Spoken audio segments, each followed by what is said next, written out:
In our self-improvement journey, we tend to focus a lot on cutting out the bad habits, cutting out all the fat in our lives, and focusing on the things that will add value and will benefit us in the future. So delaying gratification and rejecting immediate gratification. So in this pursuit of eliminating all the bad things, we are left with kind of a void.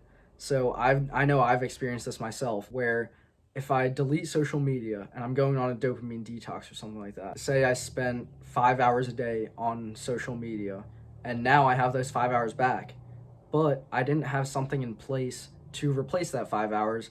Now I'm kind of just left sitting around wondering what was the purpose of me deleting social media if now I just have 5 hours of doing nothing in my day. So, the one thing that I want to stress in terms of our self improvement journey is to replace.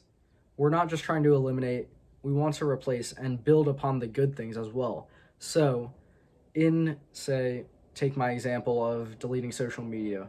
In that example, we want to reduce the bad habits of social media. Say we cut out like 3 hours of that 5 hours of social media use, and then we replace it with something good, like going to the gym. That's beneficial for us, that improves our body and improves our mental health overall. So, by replacing the bad stuff with some good stuff, it leaves us more engaged with our day, and we're not just sitting around like wondering, now I have all this free time, why the heck did I just delete social media if now I'm just sitting around doing nothing? You know what I mean? So, in order to effectively cut down on your bad habits, it's essential to replace them with good habits so then you have something else to do in the meantime with the extra free time that you were just given back.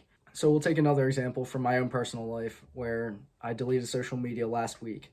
And last week I was quite unproductive because I was left sitting around wondering what to do with my time because of how much time I was given back from deleting social media and staying off of these platforms. It led me to just be like, what do I do now? Because I knew I had this focus of I wanted to work on my business, but I didn't have like clear defined tasks that would allow me to succeed in that goal of pursuing my business venture. In turn, I was left with all this extra time, and instead of working on my business, I would end up on YouTube, which is still social media, and for some reason my mind just rationalizes it, and I just cope that I can learn things on YouTube, so it makes it beneficial for me.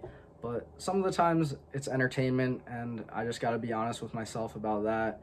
And I know that YouTube is definitely something I need to cut down in my own life because it does consume a lot of my time, and I'd rather be creating things rather than consuming content, especially in the self-improvement space. And now I have this new redefined plan where I still have cut out social media, excluding YouTube, because I still think there's some value, but I will be monitoring that use a little more closely.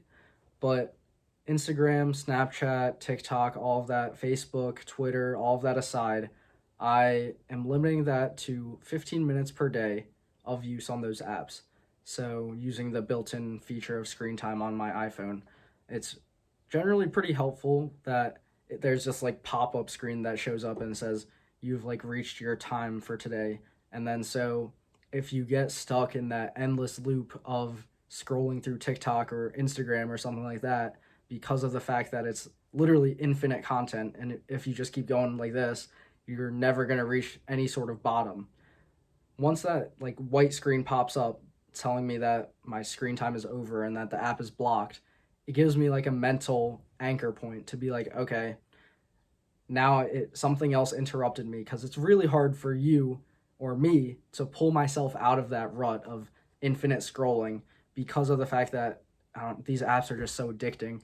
And especially if you have an addictive personality like myself, you just get so fixated on these things.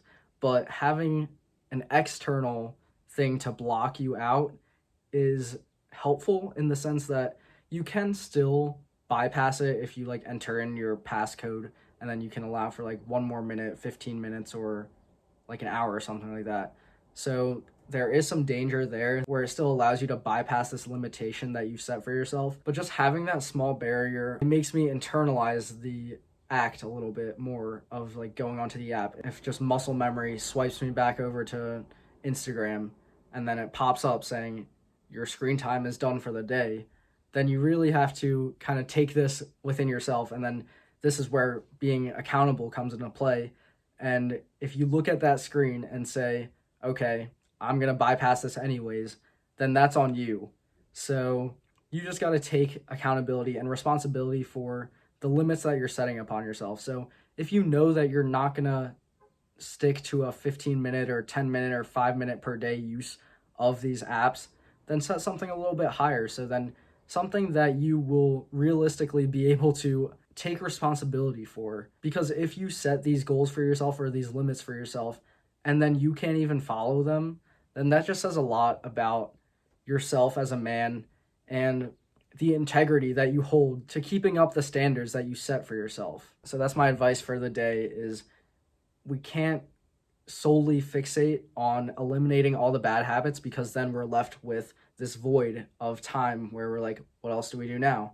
So instead of just eliminating the bad habits, try to reduce/eliminate the bad habits and then replace them with good habits so that you have something to fill your time. And these time fillers will be more than just filler activities because they will be providing you future value in your life. So introduce meditation, introduce journaling, introduce reading, introduce weightlifting to replace the bad habits that you have set for yourself.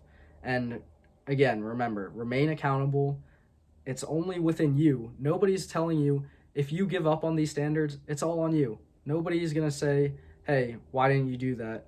It's up to you to hold yourself accountable and be a man. Thanks for watching. I'll see you next time.